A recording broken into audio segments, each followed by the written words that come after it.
नमस्कार मेरे प्रिय विद्यार्थियों। आज मैं professional examination board police constable requirement test का 31 अगस्त 2017 का प्रीवियस ईयर पेपर लेके आया हूं, जिसमें हमारा सिर्फ उद्देश्य ये है कि आप क्वेश्चन पेपर को देखें और एक बार ये समझ लें कि पेपर का लेवल कैसा आता है, क्योंकि 8 जनवरी से पुनः आपके एमपी पुलिस के एग्ज़ाम होने हैं।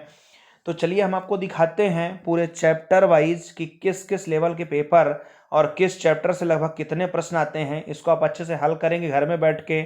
हम आपको सिर्फ आपको लेवल दिखा रहे हैं कि कितना लेवल का पेपर आता है, कितना हार्ड रहता है, कहाँ कहाँ से क्वेश्चन उठा लिए जाते हैं और कैसे कैसे क्वेश्चन आते हैं। तो इसको आप देख के काफ़ी आसानी होगी। तो सबसे पहले तो यदि आप चैनल में नए हैं तो सब्सक्राइब जरूर कर लें, क्योंकि पूरे नए नए कंटेंट बनाए जाते हैं आपके खासकर एमपी पुलिस के लिए, जिससे आपको काफ़ी आसानी होगी तैयारी करने में। तो चलिए हम शुरू करते हैं। सबसे पहला है general knowledge and logical knowledge का। सबसे पहला प्रश्न था, फिल्म काई पो चे किस पुस्तक पर आधारित थी? तो इसकी जो पुस्तक है 3 मिस्टेक ऑफ माई लाइफ, इस पुस्तक से ये फिल्म बनी थी। ये करंट का क्वेश्चन था। फिर नेक्स्ट क्वेश्चन है, कौन से शहर में बीना रिफाइनरी है जिसे भारत ओमान तेल रिफाइनरी भी जाना जाता है, जो ओमान ऑयल कॉरपोरेशन और भारत पेट्रोलियम कॉर्प के बीच एक संयुक्त उद्यम है? तो ये है आपके सागर में। फिर नेक्स्ट क्वेश्चन है, किस संवैधानिक संशोधन ने भारत में पंचायती राज की स्थापना की थी? ये कई बार प्रश्न पूछा जा चुका है। तो इसका राइट आंसर है 73वां संविधान संशोधन, जिसमें पंचायती राज की स्थापना हुई थी। फिर नेक्स्ट क्वेश्चन है, हिंडोला महल और जहाज महल दोनों कहाँ स्थित हैं? तो इसका राइट आंसर हो जाएगा मांडू में। फिर नेक्स्ट क्वेश्चन है, अशोक निम्न से संबंधित थे? तो आपके ये चारों ऑप्शन दिए हुए हैं, लेकिन इसका राइट आंसर होगा मौर्य वंश। इनको अच्छे से देख लेंगे। फिर नेक्स्ट है, करेरा अभयारण्य इस साल में स्थापित हुआ था? तो इसका राइट आंसर हो जाएगा 1981 में। फिर नेक्स्ट क्वेश्चन है, देश में कितने उच्च न्यायालय संचालित हैं? तो इसका राइट आंसर हो जाएगा 24। फिर नेक्स्ट क्वेश्चन है, वित्त आयोग को हर इतने वर्षों में नियुक्त किया जाता है? तो इसका राइट आंसर हो जाएगा 5 वर्ष। फिर नेक्स्ट क्वेश्चन है, 100% प्राथमिक शिक्षा प्राप्त करने वाला पहला भारतीय राज्य कौन बन गया है? तो इसका राइट आंसर था केरल। फिर नेक्स्ट क्वेश्चन है, शब्द चिनामान किससे संबंधित है? तो इसका राइट आंसर था क्रिकेट। फिर नेक्स्ट है, महाराष्ट्र के मुख्यमंत्री कौन हैं? तो उस टाइम पे मुख्यमंत्री थे देवेंद्र फडणवीस। फिर नेक्स्ट क्वेश्चन था, वर्तमान में वस्त्र के संघीय मंत्री कौन हैं? तो इसका राइट आंसर हो जाएगा स्मृति ईरानी थी उस समय। फिर नेक्स्ट है, वर्तमान एक भारत का कैबिनेट सचिव, यानी यहाँ पे करंट के क्वेश्चन यहीं पे 3-4 क्वेश्चन फंस चुके हैं। इसका राइट आंसर था प्रदीप कुमार सिन्हा। फिर ये एक और क्वेश्चन आया। फिर नेक्स्ट है, विज्ञान और प्रौद्योगिकी के केंद्रीय मंत्री कौन हैं? तो इसका राइट आंसर था हर्षवर्धन। फिर क्वेश्चन नंबर 15 है, कुष्ठ रोग उन्मूलन दिवस कब मनाया जाता है? तो इसका राइट आंसर था 30 जनवरी को। फिर नेक्स्ट क्वेश्चन है, मध्य प्रदेश में गाय अभयारण्य निम्न स्थान पर स्थित है? तो इसका राइट आंसर था सलरिया अगर। फिर नेक्स्ट है, भारत की प्रथम समर्पित अंतरिक्ष वेधशाला है जिसका प्रेक्षण 2016 में किया गया था? तो इसका राइट आंसर हो जाएगा एस्ट्रोसैट। फिर नेक्स्ट क्वेश्चन है, किस योजना का उद्देश्य गांवों को गंदगी तथा कीचड़ से मुक्त करना तथा स्वच्छ वातावरण का निर्माण करना है? तो इसका राइट आंसर हो जाएगा पंच परमेश्वर योजना। फिर नेक्स्ट क्वेश्चन है, किस भारतीय ने 2017 ऑस्ट्रेलियन सुपर श्रृंखला बैडमिंटन खेल प्रतियोगिता जीती थी? तो इसका राइट आंसर हो जाएगा किदम्बी श्रीकांत। फिर नेक्स्ट है, उस विकल्प का चयन करिए जो कि दिए गए कथनों और निष्कर्षों के बारे में सही है। ये आपका क्वेश्चन आ गया रीजनिंग का। सभी फूल बीज हैं, कोई पंखुड़ी फूल नहीं है, इसके निष्कर्ष दिया हुआ, इसको आप अच्छे से हल कर लेंगे। ये न्याय निगमन का प्रश्न है। फिर ये कोडिंग डिकोडिंग से क्वेश्चन आ गया, इनको अच्छे से देख लेंगे। फिर लुप्त संख्या चुनकर श्रृंखला को पूरा करिए, इनको अच्छे से नोट कर लेंगे।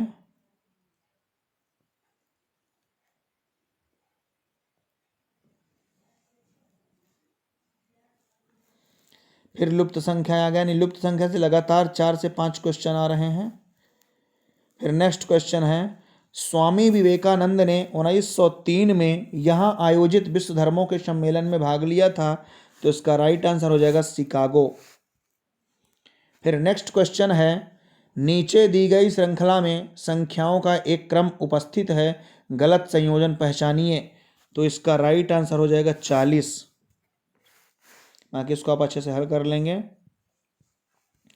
फिर आपको इसमें विषम छांटना है, तो विषम इसको हल कर लेंगे अच्छे से। प्रायिकता से एक क्वेश्चन आ रहा है, ये मैथ में आप देख लेंगे। फिर नेक्स्ट है लुप्त संख्या या लुप्त अक्षर को पहचानना है आपको, ये भी रीजनिंग के ही क्वेश्चन है। अभी ये भी एक क्रम अनुपस्थित है, उपस्थित है, उसको गलत संयोजन को हमें छांटना है। फिर अंक कह दिया है 0 1 2 3 4 5 से 5 अंक वाली ऐसी कितनी संख्याएं इनमें से हो सकती हैं जो 2 से भाज्य हैं। फिर ये भी न्याय निगमन का फिर से एक क्वेश्चन आ गया, ये न्याय निगमन का एक प्रश्न है। इनको अच्छे से नोट कर लेंगे। ये कोड छांटने के लिए आ गया, कोडिंग फिट करने के लिए। ये भी कोडिंग डिकोडिंग से क्वेश्चन हो गया। एक और क्वेश्चन आया कोडिंग का, इसको अच्छे से नोट कर लेंगे। समूह से यानी विषम का फिर एक क्वेश्चन आ गया है। अब देखते हैं mental ability and mental aptitude का पेपर है ये, इसको देख लेंगे। निम्नलिखित में से कौन 6 से 3/8 से कम है, इसको अच्छे से हल कर लेंगे तो लगभग इसका आंसर हो जाएगा। नीचे दिए गए क्रम में अगली आकृति कौन सी आएगी, इसको बता देंगे अच्छे से देख के। ये आपका आंसर दिया हुआ है। और नेक्स्ट क्वेश्चन दिया, एक वृत्ताकार उद्यान में एक 150 मीटर गुणा 150 मीटर आयाम का वर्गाकार तरणताल है। यदि उद्यान की भूमि का क्षेत्रफल इतना हो तो उद्यान का व्यास कितना होगा। ये नेक्स्ट क्वेश्चन दिया हुआ है, इसको अच्छे से हल कर लेंगे। ऐसे बताना है अगली आकृति कौन सी होगी। ये भी आकृति से ही क्वेश्चन है। किस भिन्न में आरोही क्रम में है, इसको लगा लेंगे आरोही क्रम में।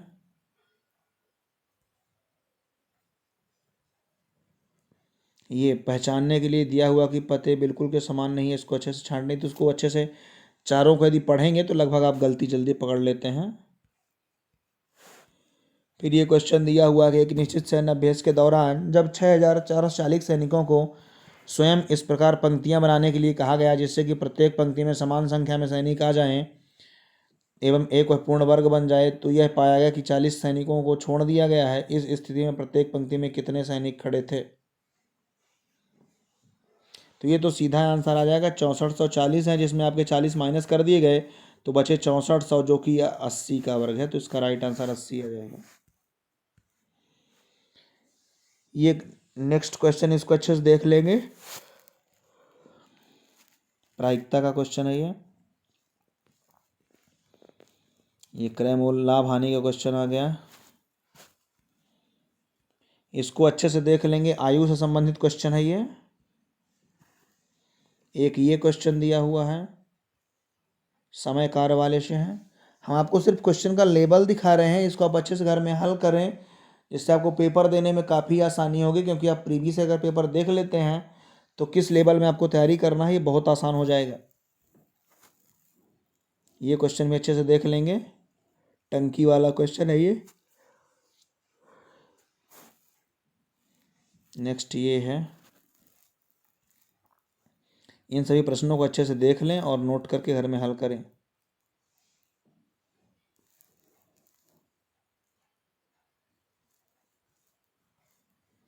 इनको अच्छे से नोट कर लेंगे। हम चलते हैं साइंस की ओर और साइंस का लेवल आपको दिखाते हैं।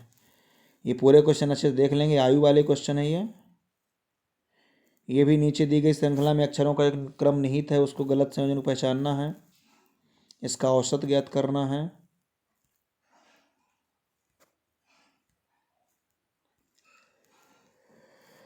इनको अच्छे से नोट कर लेंगे और इन रोज कम से कम एक पेपर जरूर हल करें प्रीवियस ईयर का, जिससे आपको काफ़ी आसानी हो जाएगी पेपर देने में।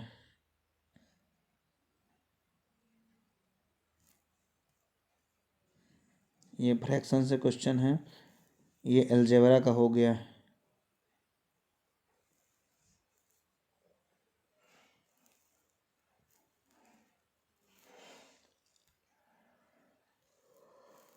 ये एक बेलन का कुल पृष्ठीय क्षेत्रफल दिया हुआ है, वो ज्ञात करना है, जिसका व्यास और ऊंचाई क्रमशः दिया हुआ है।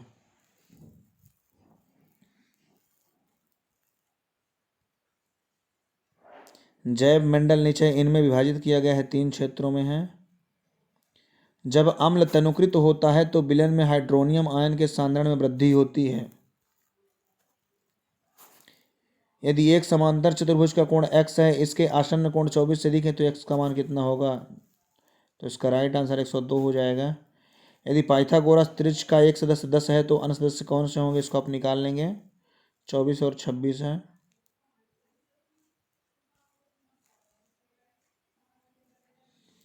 बेंगलोर में मेट्रो के स्तंभों और एक्सप्रेस मार्गों के स्तंभों पर ऊर्ध्वाधर बागवानी का कार्य प्रारंभ किया गया है। इनमें से किसकी मदद मिलेगी? तो सिर्फ अधिक ऑक्सीजन उत्सर्जन होगा, हरी दृश्य भूमि मिलेगी और हमको हवा शुद्धिकरण होगी। यानी इसका राइट आंसर उपयुक्त सभी होगा।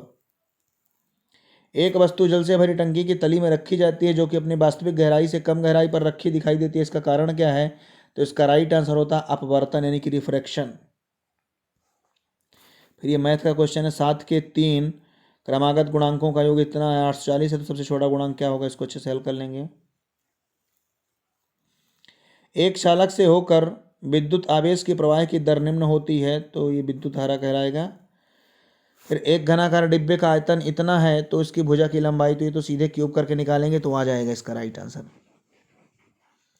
एक फैक्ट्री में 2 वर्षों में सामान के उत्पादन में इतने से इतने तक की वृद्धि हुई, तो इसकी वार्षिक वृद्धि का दर ज्ञात करें, तो इसको भी आप निकाल सकते हैं सीधा ए बराबर लगा के। निम्न में से किसके द्वारा पावर तथा खाद दोनों प्रदान किए जाते हैं? तो इसका राइट आंसर है जैव गैस शक्ति संयंत्र। सभी जीवित जीव के संदर्भ में निम्न में से कौन सा कथन सत्य है? तो इसके पूरे आंसर सत्य हैं। वे सभी सिर्फ अवशेष उत्पाद निष्कासित करते हैं, वे सिर्फ बढ़ते हैं और अपने प्रजाति के अधिक सदस्यों का पुनरुत्पादन करते हैं। उपर्युक्त सभी है। लसिका है, आरबीसी रहित ये रक्त कहलाता है। फिर नेक्स्ट क्वेश्चन है, प्रोटीन खाली स्थान के लिए आवश्यक है, तो ये नई कोशिकाओं की वृद्धि और विकास के लिए। मादा मच्छर को रक्त के रूप में उच्च पोषण युक्त भोजन की आवश्यकता क्यों होती है? तो इसका राइट आंसर हो जाएगा परिपक्व अंडा देने के योग्य बनाने के लिए। फिर नेक्स्ट है, कोशिका सिद्धांत के विषय में निम्न में से कौन सा सत्य नहीं है? तो इसका राइट आंसर हो जाएगा सभी कोशिकाएं समरूप होती हैं। फिर नेक्स्ट है, निम्न सेटों में से एक प्रजाति कहलाने योग्य नहीं है, वह कौन सा सेट है? आस पड़ोस में रह रहे विभिन्न पशु।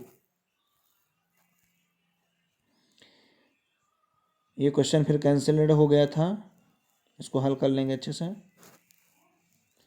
आम्ल वर्षा किसके ऑक्साइडीकरण होती है? तो सल्फर था नाइट्रोजन के ऑक्साइड होते हैं। निम्न में से किस धातु के मिश्र धातु को विमान और ऑटोमोबाइल इंजन बनाने के लिए उपयोग किया जाता है? एल्यूमिनियम का। इसको हल कर लेंगे। यदि 6x + 5 गुणनखंड हो तो इतने का मान क्या होगा? जलीय खाद्य श्रृंखला जिसमें क्रेन, पादप प्लवक, टैडपोल और मछली हैं, क्रेन की स्थिति क्या होगी? पौष्टिकता स्तर पर होगी। फिर है, एक आयताकार मैदान का परिमाप 210 मीटर है, यदि इसकी चौड़ाई 40 मीटर हो तो इसका क्षेत्रफल कितना होगा? इसको आप अच्छे से हल कर लेंगे, लगभग सरल क्वेश्चन है ये। वर्ग ABCD के विकर्ण AC और BD हैं जो बिंदुओं पर मिलते हैं, यदि OC बराबर 16 हो तो BD ज्ञात करिए।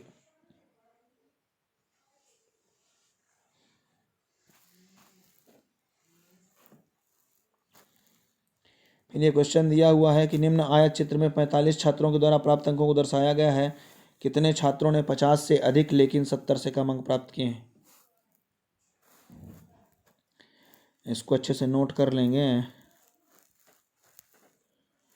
दोस्तों मैं आशा करता हूँ कि पेपर का लेवल आपको समझ में आया होगा और पुराना पेपर आप देख के लगभग काफ़ी आपको आसानी होगी कि नए पेपर लगभग कितने तक जा सकता है। तो इसकी अच्छे से तैयारी करें। बहुत बहुत धन्यवाद। ज़्यादा से ज़्यादा लोगों को शेयर कर दें और सब्सक्राइब जरूर कर लें।